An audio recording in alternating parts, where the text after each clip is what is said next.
Alors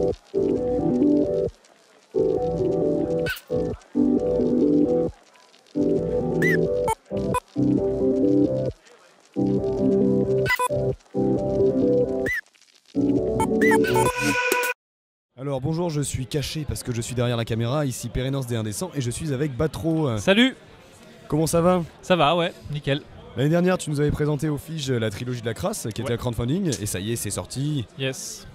Alors est-ce que tu as déjà eu quelques retours sur la lecture du jeu, etc. On a eu pas mal de retours très positifs sur l'aspect à la fois métaphysique et à la fois bien trash. Donc ça plaît aux gens, les romans, les règles aussi qui sont plutôt simples et puis l'univers qui est beaucoup plus complexe qu'on peut le penser au départ. Donc ouais, très bon retour. Ok, bah super. On est plutôt content parce que c'est un ovni, hein, c'est un objet rôliste non identifié. C'est ça. Donc on ne savait pas trop quelle réception ça pouvait avoir et en fait c'est plutôt très bien accueilli, quoi. On est passé l'Umport par contre parce que tu avais une sorte de double métaphysique du coup, qu'est-ce qu'il est devenu? De quoi? Bah, tu avais un double métaphysique l'année dernière. Ah oui. C'est bizarre. Je l'ai mangé. Ah voilà. Il y a beaucoup de ça dans le livre.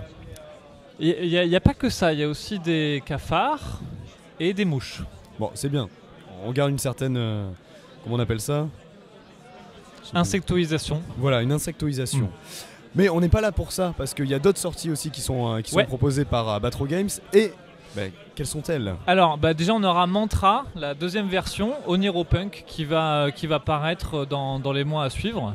On est en train de gérer la maquette là en ce moment, donc on a fait pas mal de boulot dessus. Et donc alors pour rappel, hein, c'est un jeu dans lequel on incarne des junkies, des gens qui sont accros en fait à une drogue psychédélique qui les envoie dans d'autres dimensions. Voilà, donc du coup tu pars complètement dans un trip. Alors c'est un jeu sans dés avec beaucoup de matière narrative, avec des techniques en fait d'improvisation, des techniques de narration vraiment originales. On prend des journaux, on prend des magazines, on découpe. Ouais, on découpe des textes pour en faire en fait une matière d'improvisation, quoi. Il y a plein d'outils en fait dans le livre. D'accord. Et il y a aussi une autre sortie, alors j'ai pas réussi à lire, mais apparemment c'est écrit au-dessus, donc j'y vois pas très bien, ça doit être la fatigue. Alors c'est normal, c'est le logo d'un groupe de métal, donc c'est Rotting Christ.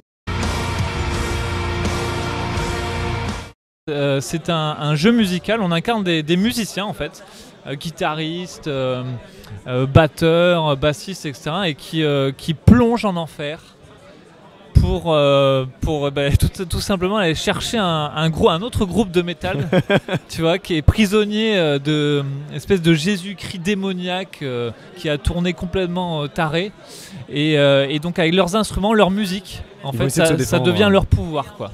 Et le système de jeu tourne autour des instruments que tu vas utiliser, la guitare, la batterie, comme c'est une espèce de guitare héros et de Brutal Legend pour ceux qui connaissent le jeu vidéo. Ouais. Voilà, et donc c'est un mélange assez détonnant, je pense, de musique où tu peux passer de la musique du coup en cours de partie et tu as des duels musicaux entre tout l'univers est fait de musique. Alors comment est-ce que ça va se passer? Ça va se retranscrire en termes de règles? Alors tu as un plateau qui ressemble un peu aux espèces de trucs de guitare ou de solfège et tu places tes notes le plus vite possible. Il faut aller rapidement en fait. Tu fais du tapping en fait. Ouais, c'est ça. Tu fais du tapping mais sur un plateau. Et t'as des stratégies, t'as des techniques qui te permettent, je sais pas moi, de virer des pions, d'avoir des effets secondaires démoniaques. D'accord. Voilà, des flammes partout. Voilà. Alors petite référence, elle est un peu lointaine, mais est-ce qu'on aura droit à des guitares démons? Alors non, mais par contre on aura droit. À pas mal d'autres choses, mais je vais pas tout. Tu nous gardes le mystère. Par exemple, il y aura des pics de guitare, des médiators de guitare pour utiliser comme des pions. Tu vois. Ok, oh, pas mal. Voilà. Et après, oui, dans la fiction, tu auras des guitares démons, tu auras on a mis des trucs assez tarés, donc voilà. Et est-ce qu'à la fin, on affrontera Belzébuth ou pas? Ah bah oui, à la fin, on lui cassera les cornes. T'affrontes des gros démons, quoi. Ok, super. Voilà. Est-ce que tu as un dernier mot à nous dire un peu sur de manière générale?